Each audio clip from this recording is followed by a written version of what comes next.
Hello aspirants, welcome to Prelims Revision Series 2024. This is lecture number 19. So let's get started. First, मैंने आपको यहाँ पे बताया था about the cross voting of in Rajya Sabha election. तो इसके रिस्पेक्ट में मैंने आपसे दो तीन इंपॉर्टेंट बातें करी थी न्यूज़पेपर एनालिसिस में भी, जो आपको ध्यान रखना चाहिए।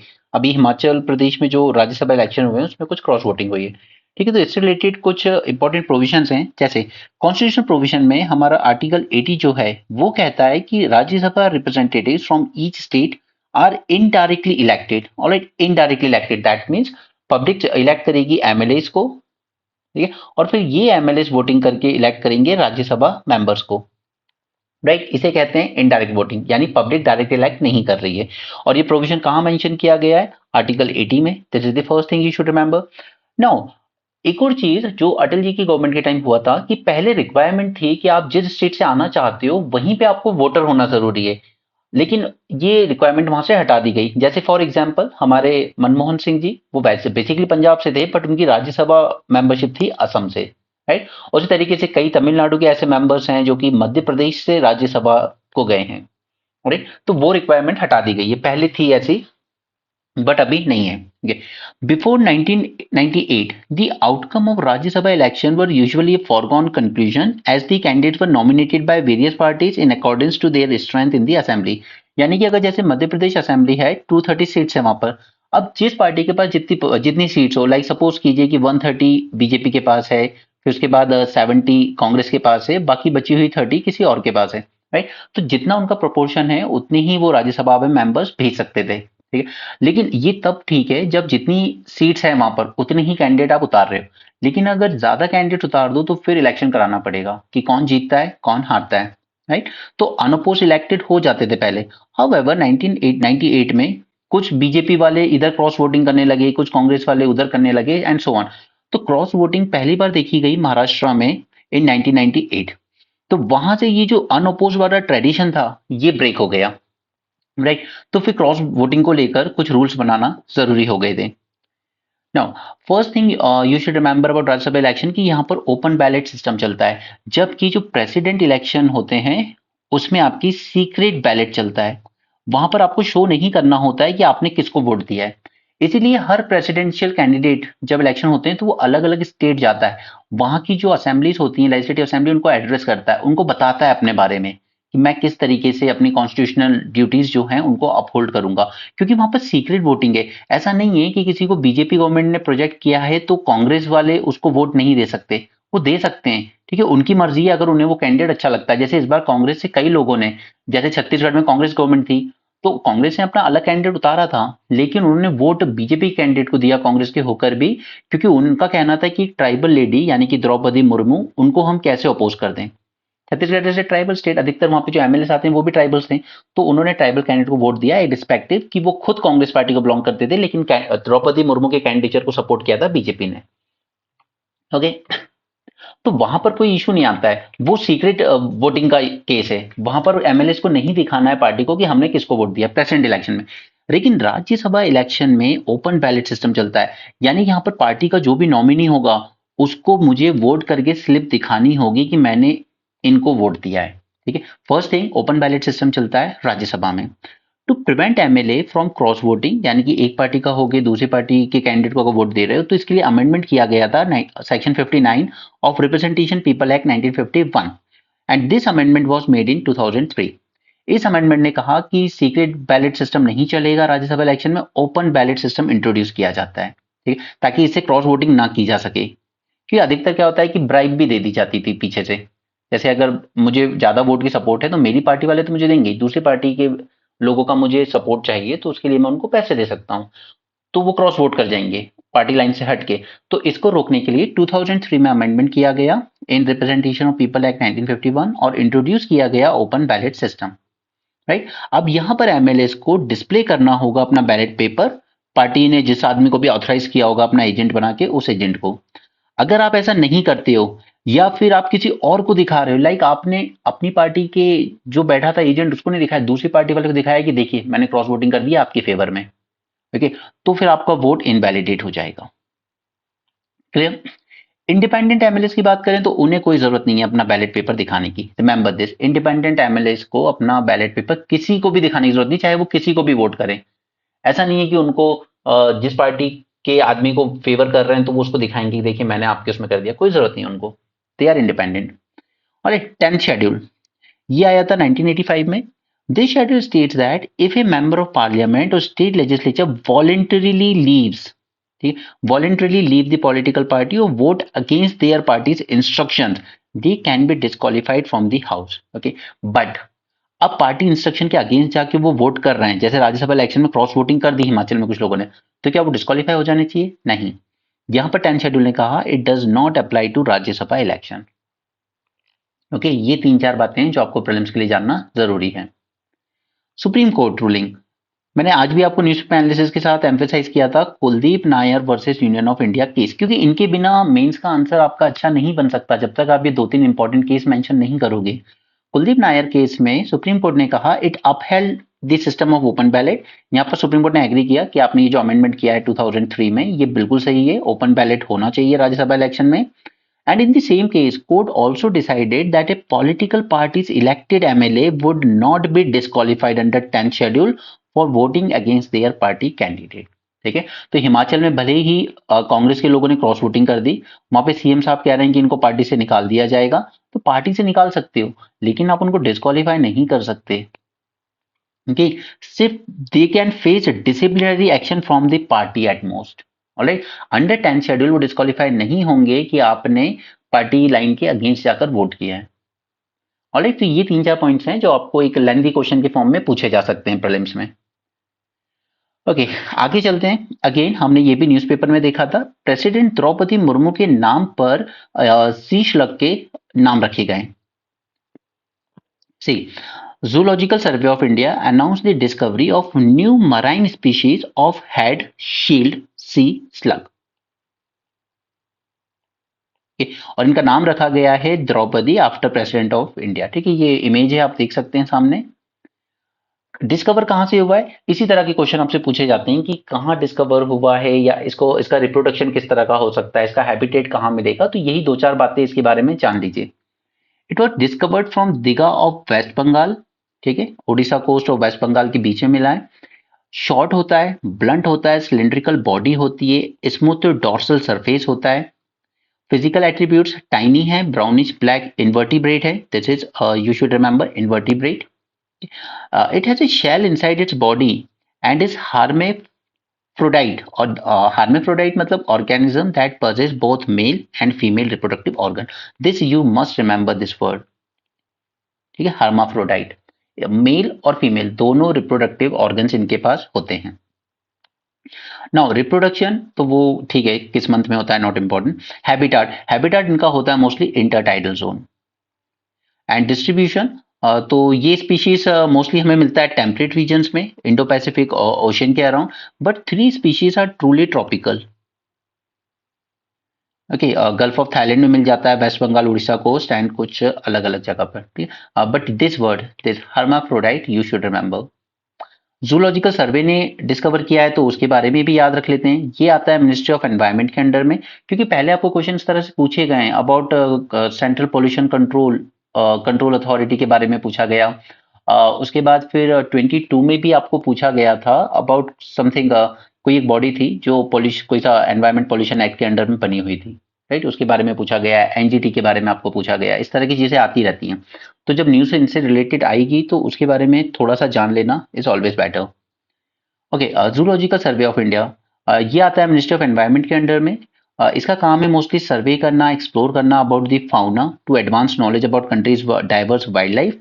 एस्टैब्लिश किया गया था 1916 में और इसका हेडक्वार्टर है कोलकाता में। ठीक है, बस यही 2-3 बातें इसके बारे में याद रखिए। कई बार ना इनकी ईयर याद रखना जरूरी हो जाता है, जैसे हमारा ये जूलॉजिकल सर्वे हो गया, फिर हमारे पास जियोलॉजिकल सर्वे ऑफ इंडिया है, उसके अलावा सर्वे ऑफ इंडिया भी है हमारे पास। तो ये सब कब स्टैब्लिश किए गए, इनकी ईयर कब कई बार आ जाते हैं। जैसे पहले आपको क्वेश्चन पूछा गया था कि सीक्वेंस में जमाना था, एसबीआई कब नेशनलाइज हुआ, ठीक है, उसके बाद आपका एलआईसी कब नेशनलाइज हुआ, इस तरह के क्वेश्चंस आए हैं। फिर पहली इस ईयर में आपकी पहली कम्युनिस्ट गवर्नमेंट बनी इंडिया में, ठीक है, केरल में। इस तरह के अरेंज करने को भी क्वेश्चन आए पीवाईक्यू में, तो कई बार इनकी ईयर स्पेशली याद रखना जरूरी हो जाता है।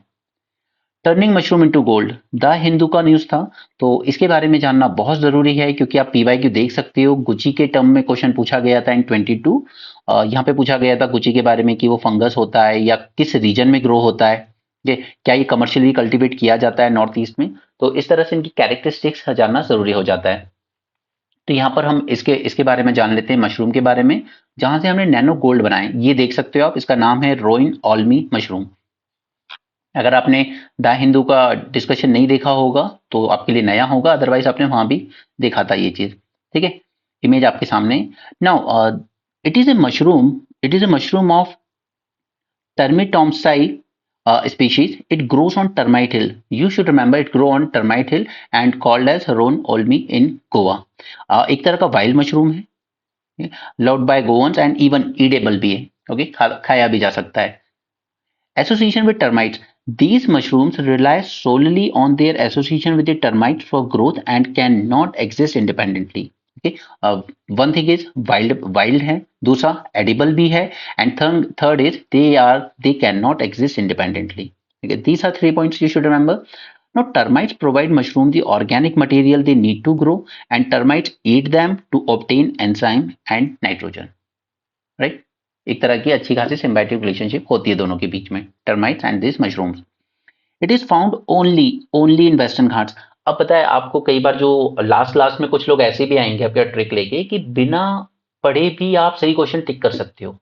ठीक है, वो इस तरह की हवाबाजी होगी। अभी लास्ट मंथ में आप देखेंगे यूट्यूब पे ढेरों वीडियोस आएंगे, tick the correct answer without even knowing about it. Okay, तो उसमें वो इस तरह के आपको स्टेटमेंट्स देते हैं कि जहां भी आपको ओनली दिखे वो स्टेटमेंट गलत होगा। मेजोरिटी केस में सही हो सकता है, बट यूपीएससी बेवकूफ नहीं है। पिछले 2 साल से उसने ऐसे स्टेटमेंट देना शुरू किए जहां पे ओनली वाले स्टेटमेंट गलत सही हैं। पहले गलत होते थे, ऐसा पैटर्न था, बट हमेशा सही होंगे ऐसा जरूरी नहीं है। सो जान लीजिए, it is found only in western Ghats where dense forest and high humidity create a perfect breeding condition. Right? It is crucial as a strong decomposing fungus in the forest and grassland, turning 50% of dead plant material into nutrient rich soil. तो ये एक बहुत अच्छा काम भी करते हैं वहां पर कि वो एक डेड प्लांट मटेरियल को न्यूट्रिएंट रिच सॉइल में कन्वर्ट भी कर देते हैं। ओके, एक स्ट्रॉन्ग डिकम्पोजिंग फंगस की तरह काम करते हैं ये।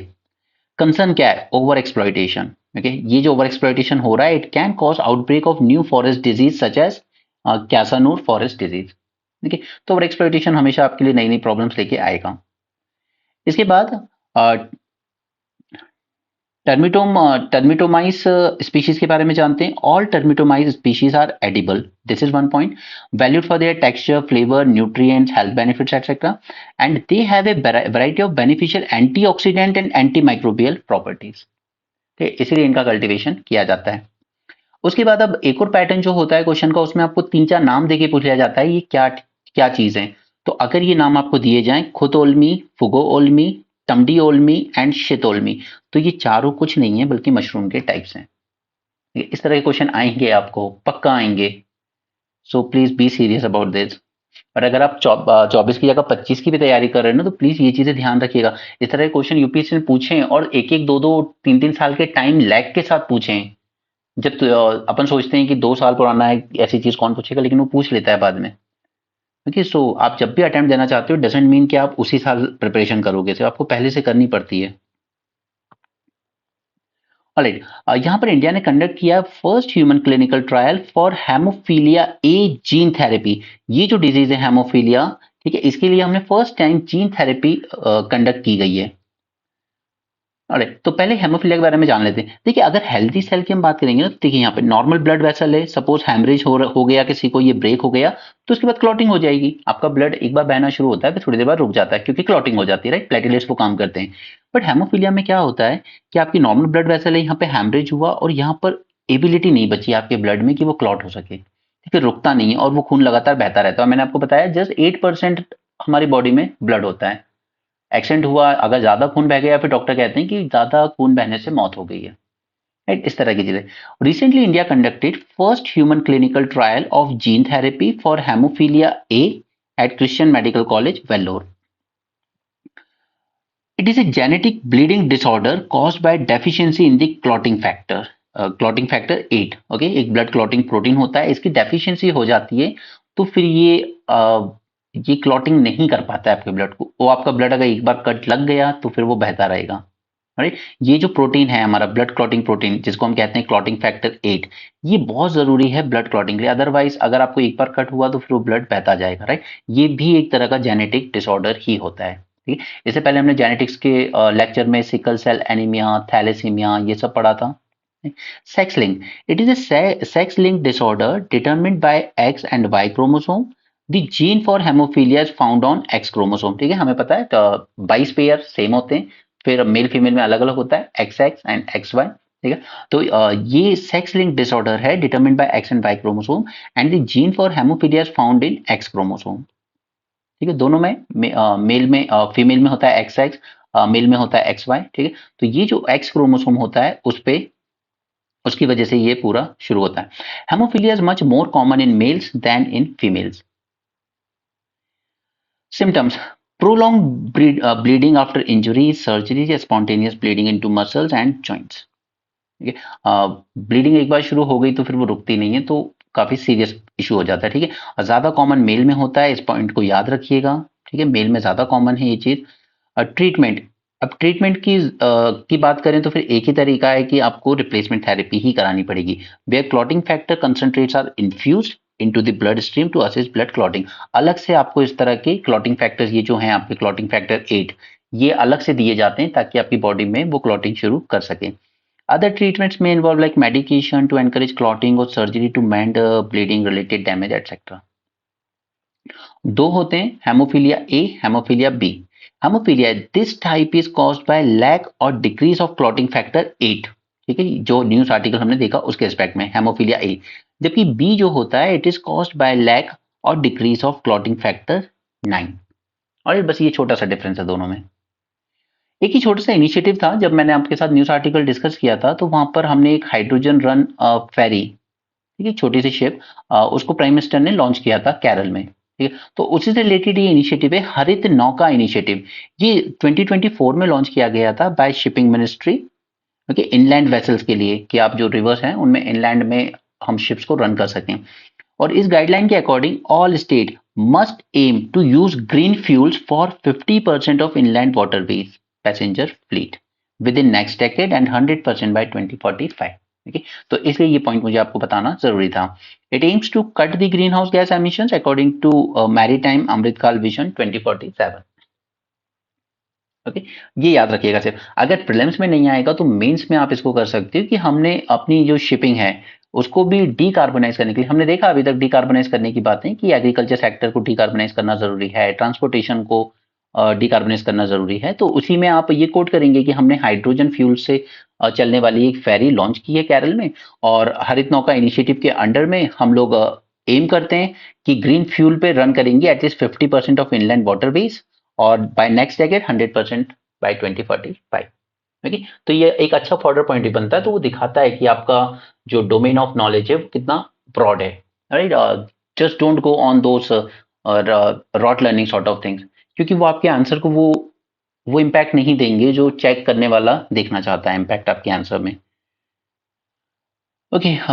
आगे चलते हैं। लेपर्ड, लेपर्ड के बारे में मैंने न्यूज़पेपर में आपसे बात की थी, यहाँ पर मैंने आपके लिए कंपाइल कर दिया है कि आपसे किस तरीके से इसमें से क्वेश्चन पूछे जा सकते हैं, लेपर्ड नंबर शोज 8% राइज। तो पहली बात तो यह है कि इंक्रीज देखा गया है फ्रॉम 2018 टू 22, 4 साल में हमें इंक्रीज देखने को मिला है इसमें, so that is good news.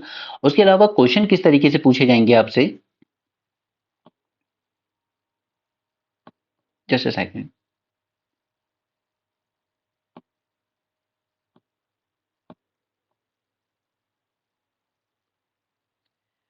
Alright, release किसने किया है? Environment ministry in collaboration with NTCA and wild life institute of India, Dehradun में जो है, उसने रिलीज की है 5th cycle of leopard population, okay.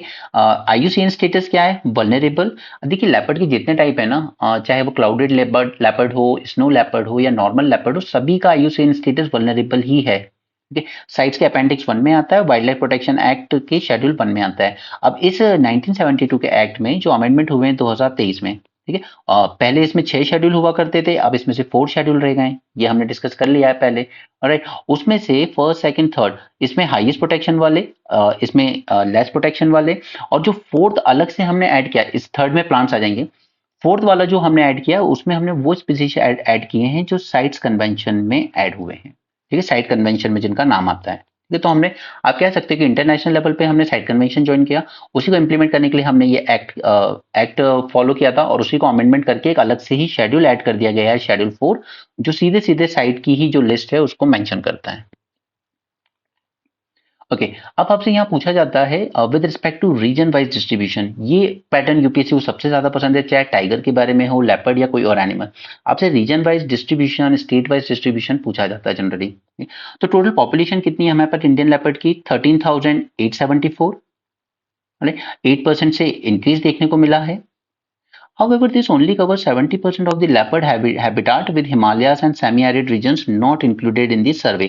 इस सर्वे में एटलीस्ट हमने इधर के रीजन इंक्लूड नहीं किए फॉर वट एवर रीजन, वो वही लोग जाने। ये रीजन वाइज ट्रेंड की बात करें तो central India leopard population remain stable and show slight growth, छोटी सी, जबकि जो शिवालिक है हमारी और गैंगेटिक प्लेन, वहां पर हमें डिक्लाइन देखने को मिला। This is important point, you should remember कि शिवालिक और गैंगेटिक प्लेन, अब ऑब्वियसली बात है पॉपुलेशन प्रेशर ही इतना है कि हैबिटेट डिस्ट्रक्शन होता रहेगा यहाँ गैंगेटिक प्लेन में स्पेशली, यहाँ पे हमें डिक्लाइन देखने को मिला है। स्टेट वाइड डिस्ट्रीब्यूशन की बात करें तो सबसे ज्यादा मध्य प्रदेश में है, और टाइगर में भी मध्य प्रदेश ही अब सबसे आगे, तो उसको टाइगर स्टेट भी कहते हैं हम लोग, लेपर्ड स्टेट भी कहते हैं। Madhya Pradesh 3,900, followed by Maharashtra, followed by Karnataka and Tamil Nadu. ठीक है, अब सबसे इंपॉर्टेंट कोई बात है अगर जो आपसे पूछी जाएगी तो वो है कि किस टाइगर रिजर्व में हाईएस्ट लेपर्ड पॉपुलेशन मिलती है? वो मिलती है हमें नागार्जुना सागर श्रीसाइलम, जो कि आंध्र प्रदेश में। आज ही मैंने एक पीवाई क्यू दिखाया था आपको, जब उसमें पूछा गया था कि क्रिटिकल टाइगर हैबिटाट, ठीक है, ये एरिया मैक्सिमम किस टाइगर रिजर्व में आता है, और उसका आंसर था नागार्जुना सागर श्रीसाइलम। तो यार सुबह ही दिखाया था मैंने आपको। राइट, और उसके बाद सेकंड नंबर पे हाईएस्ट लेपर्ड पॉपुलेशन कहाँ मिलेगी? पन्ना और सतपुरा, ये मध्य प्रदेश में आते हैं। ओके, सो ये कुछ पॉइंट्स हैं जो आपको एग्जाम में काम आएंगे। यहाँ पर एक टर्म है इकोसाइड। सी बेल्जियम, बेल्जियम एक कंट्री बना है, फर्स्ट कंट्री जिसने रेकग्नाइज किया है इकोसाइड को एज अ क्राइम, यानी कि आप इकोलॉजी को अगर डैमेज कर रहे हो तो वो भी अब एक क्राइम है, नेशनल लेवल पर भी, इंटरनेशनल लेवल पर भी, इनके अकॉर्डिंग, एटलीस्ट इस कंट्री के अकॉर्डिंग, क्योंकि यही पहली कंट्री बनी है जिसने इस तरीके की चीज को रिकॉग्नाइज किया है।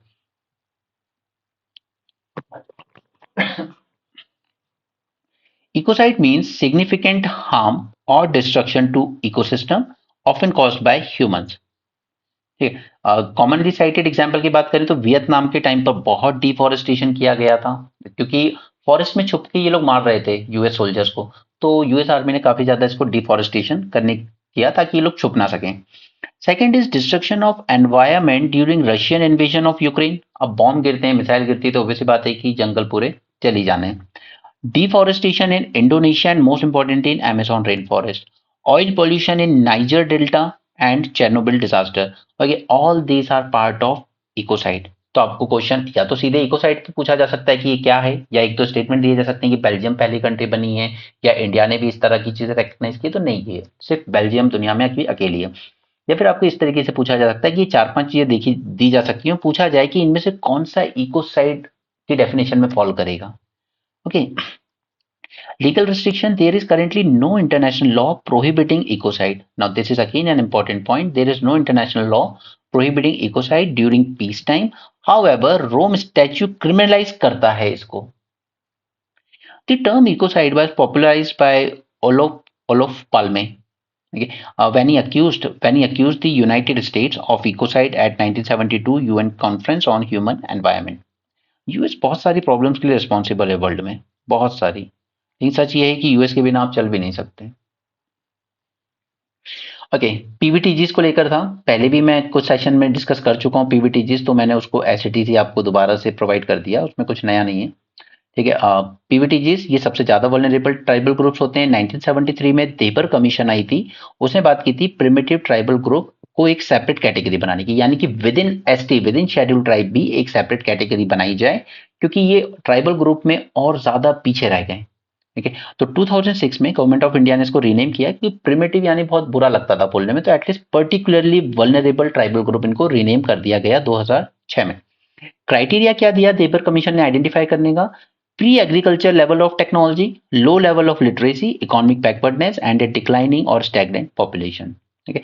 अभी हमारे यहाँ 75 पीवीटीजीस है, ये क्वेश्चन आया था एग्जैक्टली ओके, और उसने इसी में स्टेटमेंट में गड़बड़ किया था कि उसने नंबर बदल के दे दिया था, 75 की जगह दूसरा नंबर लिख दिया था और बच्चे गलती कराए थे, क्योंकि यूपीएससी कभी नंबर से खेलता नहीं था पहले, बट आजकल करने लगा है। पहले बच्चे ध्यान भी नहीं देते थे नंबर्स पे, बट 2018 के बाद से वो नंबर से ही परेशान करने लगा है। जैसे उसने नाभिक पे पूछा, हमारा जो सैटेलाइट सिस्टम है उसमें उसने कर दिया था कि 500 किलोमीटर तक के रेडियस को कवर करेगा, जबकि आंसर कुछ 1500 समथिंग था। ओके, तो इस तरह की चीजें करता है। तो याद रखिएगा 75 पीबीटीजीएस हैं, इसमें उड़ीसा में मैक्सिमम है, followed by Andhra Pradesh. Maximum Orissa, followed by Andhra Pradesh. And सबसे बड़ा पीबीटीजी ग्रुप है सावरा कम्युनिटी, जो कि उड़ीसा में आती है। ठीक है, ये 3 फैक्ट्स याद रखिएगा अपने एग्जाम के लिए, प्रीलिम्स के लिए। ओके, अब पीवीटीजीस के लिए गवर्नमेंट ने लॉन्च की है पीएम जनमन। कोई अलग से फंड नहीं दिया जाएगा, जो भी अलग अलग स्कीम्स चल रही हैं, चाहे वो सैनिटेशन से रिलेटेड हो, टॉयलेट कंस्ट्रक्शन, हाउस कंस्ट्रक्शन, इनके फूड डिस्ट्रीब्यूशन वगैरह से, या प्रधानमंत्री ग्राम सड़क योजना, सभी स्कीम्स को मर्ज करके एक बेनिफिट इन टारगेटेड ग्रुप्स की तरफ पहुंचाया जाएगा, वही है बस पीएम जनमन। और इसको अनाउंस किया गया बजट 23-24 में, और यहाँ पर फोकस रहेगा कि सोशियो इकोनॉमिक कंडीशंस इंप्रूव करनी है पीवीटीजीस की। टाइप क्या है ये? सेंट्रल सेक्टर स्कीम्स भी आएंगी इसमें कुछ, और कुछ सेंट्रली स्पॉन्सर्ड स्कीम भी आएंगी। कोई अलग से पीएम जनमन अपने आप से कोई एक अलग स्कीम नहीं है। ठीक है, ये central sector, central sponsored schemes जो अलग अलग चल रही हैं, उन सभी को उन सभी को एक कोलैबोरेटिव फॉर्म में यूज करके सारे बेनिफिट्स इन तक पहुंचाने की कोशिश करेगा। Okay, the scheme will be implemented by 9 ministries which also include the ministry of tribal affair. अब अगर आपको बोल दिया जाए कि मिनिस्ट्री ऑफ ट्राइबल अफेयर की स्कीम है, तो उसकी नहीं है। ये 9 अलग अलग मिनिस्ट्री, जल शक्ति मिनिस्ट्री अपना वाटर पहुंचाने का काम करेगी, राइट, सैनिटेशन का काम करेगी, टॉयलेट्स बनाने का, हाउसिंग मिनिस्ट्री हाउस बनाने का काम करेगी रूरल एरियाज में, देन ग्राम सड़क योजना वाला रूरल डेवलपमेंट मिनिस्ट्री काम करेगी, राइट। इस तरह के अलग अलग 9 मिनिस्ट्रीज इसको इंप्लीमेंट करेंगी। ठीक है, और उन 9 मिनिस्ट्रीज में सिर्फ एक है tribal affair ministry. Clear? Features, यहाँ पे 11 क्रिटिकल इंटरवेंशंस पे ध्यान दिया जाएगा, जैसे पक्का housing, road connectivity, pipe water supply, mobile medical units, hostel construction, anganwadi centre, skill development, electricity connection, solar street lining, one धन विकास केंद्र, मोबाइल टावर्स एटसेट्रा। ठीक है, तो ये 9 मिनिस्ट्रीज, वहां गलती नहीं कर देना कि ये कोई ट्राइबल अफेयर मिनिस्ट्री की स्कीम है। सुनने में लगेगा, पढ़ने में लगेगा, ठीक है, लेकिन है नहीं। तो ध्यान रखिएगा इन चीजों का, यूपीएससी बहुत अच्छे से जानता है कैसे गलतियां करानी है। नो, बहुत टाइम पहले ना यूपीएससी ने, आई थिंक 2016 या 18 के आसपास, मैं इतना यार इतना टाइम नहीं होता कि मैं कंटेंट आपको प्रोवाइड करूं, उसके साथ पीवाईक्यूज भी पूरे टाइम बार बार दिखाता जाऊं, तो वो नहीं हो पाएगा। बाकी आप लोग के पास, अब मैं उम्मीद करता हूं कि एज एस्पिरेंट आपके पास ये बुक तो होगी पीवाईक्यूज। ठीक है, उसमें क्वेश्चन मिलेगा आपको इसी तरह की। बेस्ट मैनेजमेंट एक टेक्नोलॉजी थी जो हमने उस time I think Denmark country के साथ कुछ एग्रीमेंट किया था, उसको लेकर पूछा गया था कि ये किस काम में यूज होती है। ठीक है, उसी तरीके से यहाँ पर एक और वेस्ट मैनेजमेंट टेक्नोलॉजी सामने आई है, जो कि शायद रूरल एरियाज में ज्यादा यूजफुल हो सकती है। उसका नाम है बायोट्रिक। राइट, तो इसके बारे में जान लेते हैं। सी, हाउस होल्ड है यहाँ पर, ठीक है, फार्मलैंड हो रहा है, यहाँ से कुछ बायोमास निकल रहा है, नहीं, उसको बायोट्रिक में हम लोग डाल रहे हैं, और वहां से हमें मिल रहा है बायोचार, इलेक्ट्रिसिटी, बायो ऑयल, ये सब कुछ। ठीक है, यानी कि एक पूरी साइकिल बन रही है कि जो भी वेस्ट वगैरह निकला उसी को हमने रिफॉर्म करके वापस से रिसोर्स में कन्वर्ट कर लिया, अलग अलग रिसोर्सेज में। It is a new waste management technology which works on the pyrolysis system. Pyrolysis क्या होता है? Pyrolysis is kind of chemical recycling. Okay, अब इसमें पायरो वर्ड आ रहा है, तो ये मत सोच लेना कि कुछ जला रहे हैं, ठीक है, जला के खत्म कर रहे हैं, जो वेस्ट है उसको बर्न कर रहे हैं। No, it's not like that. Pyrolysis is a kind of chemical recycling that turns the leftover organic material into their component molecule. Work कैसे करता है? The waste is sealed inside a oxygen free chamber, ठीक, oxygen free, oxygen के absence में हो रहा है। The sealed waste is then heated above 400 degrees Celsius. During this process, the useful chemicals are produced. So this biotrick generates 3 valuable products. ये हमें bio oil बना के देगा, ये हमें सिनगैस बना के देगा, एंड ये हमें बायोचार फर्टिलाइजर भी बना के देगा। ठीक है, तो रूरल एरियाज में वेस्ट को हमने 3 अलग अलग रिसोर्सेज में कन्वर्ट कर लिया। राइट, प्री में तो आएगा, बट मेंस में भी आपको ये यूज करने में बायो ट्रिक तो ये दिखाएगा कि आप कितना अवेयर हैं करंट अफेयर। क्योंकि देखिए एक एडमिनिस्ट्रेटर जो ढूंढ रहा है यूपीएससी, उसमें वो यही देखना चाहता है कि जो प्रॉब्लम्स हैं वेस्ट मैनेजमेंट और क्या आपके पास इनके लिए कोई सॉल्यूशन है, या आप इनके जो सॉल्यूशन आज हमारे सामने है उनके बारे में अवेयर हैं, या आपसे बुकिश नॉलेज पे डिपेंडेंट है कि पुराना जो हुआ है बस वही पढ़ा है वो है। राइट, तो ये इस तरह की चीजें आपको प्री मेंस दोनों में बहुत हेल्प करेंगी। इसलिए मैं कह रहा हूँ यूपीएससी इज नॉट लाइक कि बस मुझे पढ़ना है, UPSC is more about learning. और उस लर्निंग को कैसे आप इंप्लीमेंट करते हो, अपने आंसर्स में प्रेजेंट करते हो, वही आपको अलग बनाएगा from the failures and selected candidates. Alright, और ये सब चीजें यार देखो रिवीजन से होंगी। इट्स नॉट लाइक कि मैं आज आपको बता रहा हूँ, अभी तो आपको सब समझ में आ रहा होगा, सुनने में अच्छा लग रहा होगा, लेकिन अगर रिवीजन नहीं करोगे ना तो आखिर में ये फील होगा यार इतनी इन्फॉर्मेशन इंसान दिमाग में रखेगा कैसे।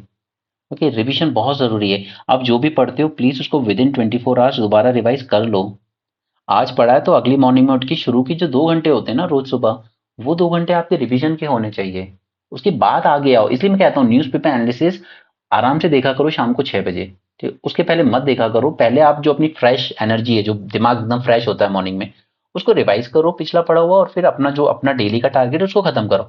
आराम से शाम को 5-6 बजे न्यूज़पेपर एनालिसिस देखो, फिर जानो उसको। ठीक है। सो जबकि बच्चे गलती क्या करते हैं, उठते से न्यूज़पेपर उठा लिया। ठीक है, हैबिट है तो ठीक है, बट अगर हैबिट नहीं है तो जबरदस्ती हैबिट को डेवलप मत करो। इवनिंग में करोगे न्यूज़पेपर ज्यादा बेटर रहेगा, ताकि आप वो अपना डेली का जो टारगेट है वो मिस ना करो। ऑलराइट, अब इसमें जो हमें प्रोडक्ट्स मिल रहा है इनका हमें बेनिफिट होगा क्या? बिल्कुल होगा। बायो ऑयल मिल रहा है। It is a clean burning alternative to dirty cooking fuels in homes. Syngas बन रही है। Bio oil facilities heating power the pyrolysis system and circular electricity is utilise to power supply to local homes and businesses. Biochar improve करता है हमारी soil fertility को। It help store carbon. So biochar system could help to reduce green house gas emissions from the communities nearly 350 kg carbon equivalent. Okay, alright, juice jacking. अभी juice jacking अगर सिर्फ ऐसा term आ गया exam में तो नहीं दिमाग में आएगा किस चीज से रिलेटेड है। ये आरबीआई ने इसके रिगार्डिंग गाइडलाइंस इशू की हैं। इसने वार्निंग दी अगेंस्ट कि आप अगर चार्ज कर रहे हो ना अपना मोबाइल कहीं भी पब्लिक पोर्ट में, तो ये साइबर अटैक आपके फोन पे हो सकता है। हैकर यहाँ पे टेम्पर कर सकते हैं with public USB charging port. ये पब्लिक प्लेस में कई बार चार्जिंग पोर्ट्स लगे होते हैं कि अगर आप ट्रैवल कर रहे हो कहीं से तो आप अपना चार्जर वहां लगा के यूज कर लो। ठीक है, तो यहाँ पर जो हैकिंग यूज करते हैं हैकर्स, उसे कहते हैं जूस चेकिंग। राइट, और इस तरह के निमोनिक बेस्ड क्वेश्चन बहुत आते हैं एग्जाम में। ठीक है, तो तैयार रहो इस चीज के लिए। Alright, the term juice jacking. It was first coined in 2011 by journalist Brian Krebs. It is a form of cyber attack where hackers manipulate public USB charging ports to steal data from connected devices by infecting them with a malware or altering hardware. ठीक है। अब पता है foreign में कुछ countries में ऐसे लगा दिया गया है, जैसे आप कहीं बीच पे बैठे हो या कैफे में बैठे हो, तो वहां पर इस तरह से एक पेन ड्राइव जैसी चीज लगा दी गई है कि आप इससे अपना मोबाइल लैपटॉप जो कनेक्ट करना करो और यहाँ से मूवी डाउनलोड कर लो। ठीक है, इस तरह की चीजें बनाई गई है कि आप अगर आज अपना डे ऑफ लेकर बीच पे एंजॉय कर रहे हो तो आप वहां पे चलिए, यहाँ पे एक पेन ड्राइव लगी हुई है, इससे मैं अपने में कुछ मूवी वेब सीरीज ट्रांसफर कर लेता हूँ। ओके, उसको भी हैकिंग के लिए यूज किया जा रहा है। ठीक है, फिर वो आपकी मोबाइल से पर्सनल फोटोग्राफ्स एंड ऑल वो सब चीजें चुरा लेते हैं। ठीक है, तो ये सब जूस हैकिंग का ही पार्ट है। Hacker target. Hacker utilise this attack to steal users password, credit card details, address and other sensitive data stored on targeted device. ठीक है, सबसे ज्यादा अटैक किन जगहों पर होंगे? ये जहां पर आप पब्लिक स्पेस वगैरह में जाते हो, जैसे एयरपोर्ट पे आप चार्ज कर रहे हो अपना phone, hotels, shopping centre etcetera. RBI director. RBI stress the need to safeguard personal and financial data when using mobile devices. ठीक है, तो जूस जैकिंग टर्म याद रहेगा आपको। यहाँ पर सिंपल सा है। समुद्र लक्ष्मण, ये एक्सरसाइज बायलेटरल एक्सरसाइज हुई थी इंडिया मलेशिया के बीच, मैरीटाइम एक्सरसाइज है। ठीक है, जस्ट वन लाइनर अगर आ गया तो ठीक। वैसे अगर ये इस तरह की चीजें आती है ना तो ये 2-3 के साथ पेयर में आएंगी। जैसे फ्रांस के साथ सपोज हमने कोई एक्सरसाइज की, श्रीलंका के साथ की, मलेशिया के साथ, इस तरीके से। तो जैसे जैसे एग्जाम में आती रही, न्यूज में आती रहेगी, हम इसको करते रहेंगे। बट पूरे लिस्ट निकाल के आपको लास्ट में इस तरह की फैक्ट बेस्ड मैगजीन्स आना शुरू हो जाती हैं जो आपसे कहती हैं ये फैक्ट रट लो, वो फैक्ट रट लो। बट दिक्कत ये है कि चलो आपने रट भी ली, पहली बात तो वो रटाएंगे नहीं आपसे, दैट इज नियरली इम्पॉसिबल। रट भी लिए तो वहां पर सब हौच पौच हो जाता है, वहां नहीं रिकॉल होगा इतना। ओके, तो इस तरह की बेवकूफी नहीं करना। लास्ट में प्रेशर जब बच्चों पे होता है ना तो पैनिक करते हैं इधर उधर कि मार्केट में ये आया, चलो ये रट लूं वो रट लूं। क्योंकि ऐसी गलती नहीं करना। जैसा जैसा न्यूज में आ रहा है अपने खुद के हैंड रिटन नोट्स बनाते रहो। मैं अभी भी कह रहा हूँ हैंड रिटन नोट्स बनाओ, लास्ट के एक वीक में आपको रियलाइज होगा कि ये आपको कितने हेल्पफुल होने वाले हैं। ओके, इसके बाद ये सेमीकंडक्टर वाले पे हमने पिछले सेशन में ही बात की थी, ठीक है। उसमें अलग अलग स्टेजेस हैं, जैसे डिजाइनिंग वगैरह वगैरह। उसमें जो सेकंड स्टेज है चिप फैब्रिकेशन, ये सबसे इंपॉर्टेंट है। इस फैब्रिकेशन के अंडर भी मल्टीपल स्टेज हैं, उनके नाम जान लीजिए बस प्रीलिम्स के लिए, ठीक है। आज ये सबसे पहले वेफर्स बनाए जाएंगे, छोटे छोटे सिलिकॉन की पतली पतली थिन फिल्म टाइप होती हैं, एक के ऊपर एक उनको अरेंज किया जाता है, ग्रेजुअली फॉर्मिंग इलेक्ट्रॉनिक सर्किट, ठीक है। उसी में फिर होता है फोटोलिथोग्राफी, ठीक है। यहाँ पर आप क्या कर रहे हो, आप उस वेफर को एक्सपोज कर रहे हो टू द लाइट, ओके। फिर वो एक पैटर्न बनना शुरू हो जाते हैं सरफेस पर, ठीक है, जो आपको लोकेशन बताता है ट्रांजिस्टर, कैपेसिटर, अदर की। इसके बाद आता है आयन इम्प्लांटेशन। इसके बाद आप आयन को इम्प्लांट करते हो। These are the high energy ions that are precisely implanted on to the wafer to alter its electrical properties, okay. ये स्टेप क्रिएट करता है डोप्ड रीजन, जो जरूरी होते हैं ट्रांजिस्टर्स के ऑपरेशन के लिए, ओके। Ion implantation. उसके बाद आता है एचिंग। इस प्रोसेस में आप अनवांटेड मटेरियल को रिमूव करते हो from the wafer using chemical agents, and this process shapes the various components. अब जो चीज मुझे नहीं चाहिए अपने पेपर में, उसको मैं रिमूव करता हूं थ्रू इचिंग। इसके बाद thin film deposition and annealing activation and die singulation. अंदर की डिटेल जानना जरूरी नहीं है, ना प्री में कम आएंगी ना मेंस में, लेकिन ये जो आपके वर्ड्स हैं, etching, thin film deposition, annealing and activation, die singulation, ये वर्ड्स पता होना चाहिए कि ये जो हमारे सेमीकंडक्टर में सेकंड स्टेज है फैब्रिकेशन वाली, उस स्टेज के ही पार्ट हैं ये। Step by step wafer prepare करेंगे हम, उसके बाद फोटोलिथोग्राफी करेंगे, आयन इम्प्लांटेशन करेंगे, etching, thin film, annealing and die singulation. बाकी आपके काम का सेमीकंडक्टर में जो है वो पूरी उसकी साइकिल जो वैल्यू चेन है वो मैंने आपको ऑलरेडी करा दी है। मेंस 450 में भी कराई थी और इसमें भी कराई थी। नो, रिमेंबर वन थिंग कि देखिए, आप अगर अपनी आगे की फुल प्रिपरेशन की अगर मैं बात करूँ, चाहे वो प्री हो या मेंस हो, ऑलवेज रिमेंबर कि newspaper is your step one towards your preparation. इसमें आप जो पढ़ते हो उसी को फिर हम लोग थोड़ा और डिटेल में करेंगे। अभी तो मैंने उस प्रोसेस को रोक दिया है जब तक वो ऐप तैयार ना हो जाए। उसके बाद न्यूज़पेपर से ऊपर जब आप जाते हो ब्रेन में, वहां आप न्यूज़पेपर में जो चीजें आती हैं उनको थोड़ा डिटेल में जानते हो, ठीक है, ताकि आप कभी, क्योंकि मेंस में कभी भी ऐसे क्वेश्चन नहीं आएंगे, अब नहीं आते हैं, ओपन एंडेड क्वेश्चन आते हैं जहां आपको खुद अपना नॉलेज यूज करना होता है। और फिर ब्रेनस्टॉर्मिंग से आगे चल के आपको मेंस 450 प्लस में वो आपका बनता है third in the final stage, तब जाकर आप तैयार होते हो अल्टीमेटली अपने एग्जाम के लिए। ठीक है? तो तीनों स्टेप आपको फॉलो करना जरूरी है। आप ये मत सोचिए कि न्यूज़पेपर स्किप करके प्रीलिम्स रिवीजन सीरीज कर लूंगा या 450 कर लूंगा तो काम हो जाएगा, नहीं। ये ब्रेनस्टॉर्मिंग अभी भले ही मैंने रोक दिया हो किसी वजह से, तो due to lack of response, ठीक है, बट ये जो तीन स्टेप होंगी, newspaper, brainstorming and mains 450 plus, यही आपको एक बहुत अच्छा स्कोर देके जाएंगे मेंस में। और आपको इस लेवल का तैयार करेंगे कि आपको कहीं भी वो प्रेशर फील नहीं होगा एग्जाम का कि यार इतना सारा पढ़ना होता है, इतना सारा याद करना होता है। ये साल भर जब आप करोगे ना, न्यूज़पेपर सुन रहे हो, फिर इवनिंग में वापस से ब्रेनस्टॉर्मिंग कर रहे हो, फिर वीक में 3 दिन 450 प्लस कर रहे हो, आप पूरी तरीके से तैयार हो जाओगे इस एग्जाम के लिए, okay. And this is a process जो आपको पूरा साल लेगा। इट इज नॉट लाइक कि आप 1 या 2 महीने कर लोगे, ये पूरे साल का है, ठीक है। तो हम इसको प्रीलिम्स के आफ्टर द प्रीलिम्स हम इसको अपनी खुद की एप्लीकेशन पे अच्छे से स्टार्ट करेंगे, ठीक है। न्यूज़पेपर एनालिसिस आपको ऑलवेज यूट्यूब पर अवेलेबल होगा। उसके बाद हम ब्रेनस्टॉर्मिंग एप्लीकेशन पे की जाएगी, वहीं पे आपको डेली 2 आंसर राइटिंग भी करवाई जाएंगी, ऑलराइट, ताकि आपकी वो प्रैक्टिस भी होती चले, क्योंकि वो आंसर राइटिंग प्रैक्टिस भी ऐसी चीज है जो आपको साल भर थ्रू आउट द ईयर करनी होती है। लेकिन ये नहीं यार कि 8-8 क्वेश्चन पोस्ट कर दिए और बस आप रैंडम लिखते रहो, वो नहीं हो सकता, वो प्रैक्टिकली पॉसिबल नहीं है। कोई 8-8 क्वेश्चन हैंडल करेगा, दिन के 4-5 घंटे अगर इसी में दे देगा तो वो पढ़ेगा कब? और जब तक कंटेंट नहीं होगा क्या आंसर राइटिंग कर लोगे, राइट। तो 2 आंसर राइटिंग कीजिए, न्यूज़पेपर सुनिए, 2 आंसर राइटिंग कीजिए, ब्रेनस्टॉर्मिंग सेशन अटेंड कीजिए, चीजों को डिटेल में जानिए, और फिर उनको कंपाइल करके जो मेन टॉपिक्स होते हैं वो मेंस 450 में कवर कीजिए। तब जाकर आप तैयार हो पाओगे अपने एग्जाम के लिए, राइट। तो वो हम प्रीलिम्स के बाद एक रेगुलर वे में करेंगे, अभी थोड़ा टाइम नहीं मिल पा रहा है उसके लिए। चलिए, यहाँ पर आमराबाद टाइगर रिजर्व न्यूज में था ना, अगेन आई से कि हमें रट्टा नहीं मारना है लिस्ट का, जो जैसा न्यूज में आएगा हम वैसे करते जाएंगे। अभी हमने पीछे देखा नागार्जुना सागर का, ठीक है, सबसे ज्यादा पॉपुलेशन है वहां लेपर्ड की। अरे, तो यहाँ पर ये जो टाइगर रिजर्व है, it is one of the largest tiger reserve in India, ठीक है, largest, one of the largest. Amrapali is the second largest tiger reserve in terms of core area. Now this is the point.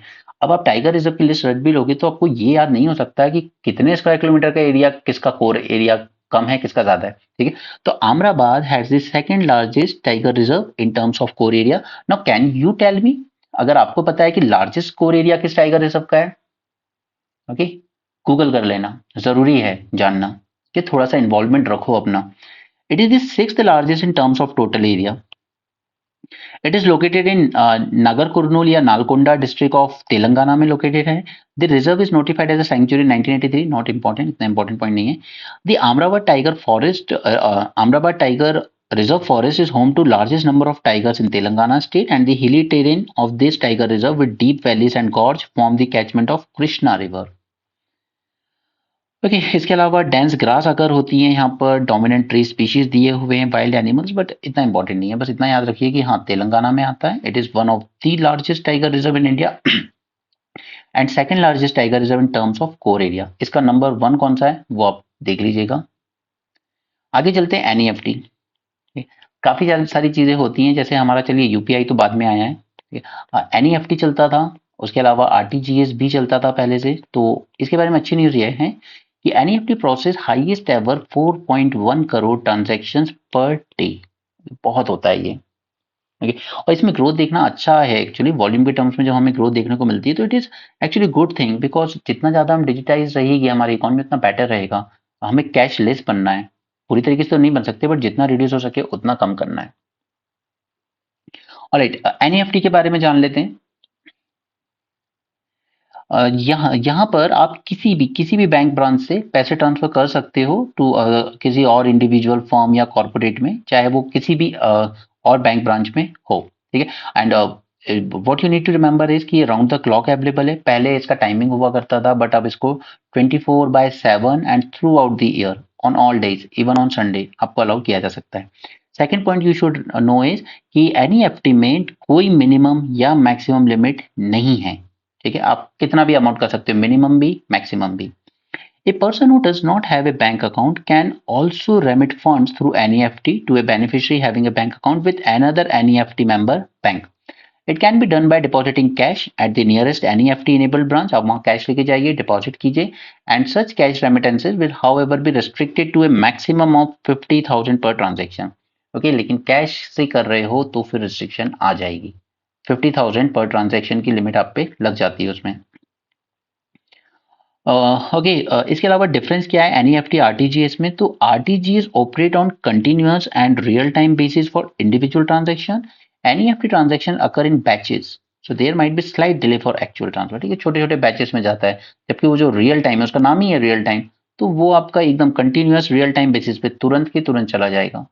ये बाकी ये economy revision series जो चल रही थी उसमें अगेन यार उतना ज़्यादा इन्वॉल्वमेंट नहीं था बच्चों का, तो फिर मैंने उसको रोक दिया। पहले मैं करवा रहा था आपकी स्टैटिक इकोनॉमिक का रिवीजन, बट उसमें कोई ज़्यादा रिस्पॉन्स नहीं था, तो फिर वो करना वेस्ट लगता है।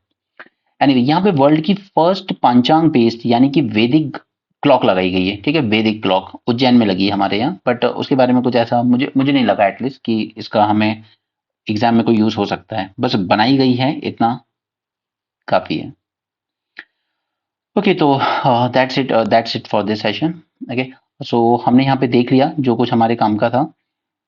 ओके, बट ये अभी सिर्फ लेक्चर नंबर 19 तक पहुंचे हैं हम लोग, ठीक है। अभी काफ़ी लेक्चर्स आएंगे। मैं अपनी तरफ से पूरी कोशिश कर रहा हूँ कि हम बेस्ट कंटेंट दे सकें, ताकि आपको लगे कि yes.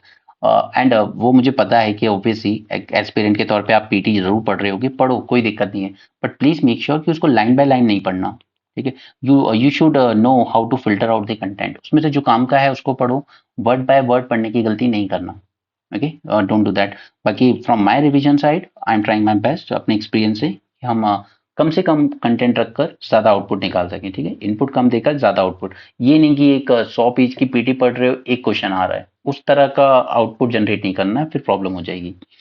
Okay, so that's it for this session. Thanks for joining, have a great day and keep learning.